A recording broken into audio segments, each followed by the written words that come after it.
qarax oo ka dhacay magaalada Jowhar ee caasimadda dowlad goboleedka Hirshabelle ayaa waxaa maanta laamaha amniga qaabilsan ee howlgalo ka wadaan magaalada Jowhar ee caasimadda dowlad goboleedka Hirshabelle.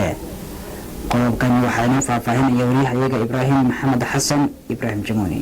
ciidamada booliska maamul goboleedka Hirshabelle ee magaalada Jowhar ayaa xalay ilaa iyo saaka waxa ay gudaha degmadaasi ka wadaan howlgallo baaritaano ah kadib markii xalay halkaasi uu ka dhacay qarax geystay khasaare isugu jira dhimasho iyo dhaawac.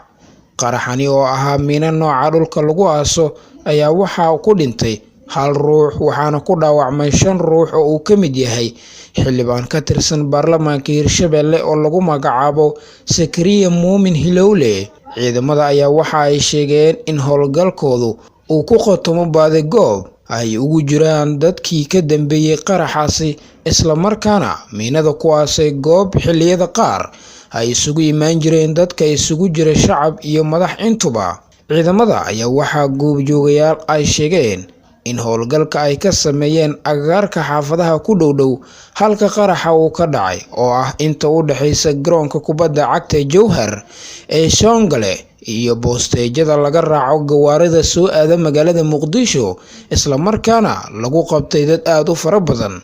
wararkii ugu dambeeyay ee inaga soo gaaraya magaalada Jowhar ayaa waxa ay sheegayaan in xaaladdu ay tahay mid degan isla markaana dadka howlgalka lagu qabqabtay la geeyay saldhigga booliska magaalada Jowhar ee xarunta gobolka Shabeellaha Dhexe.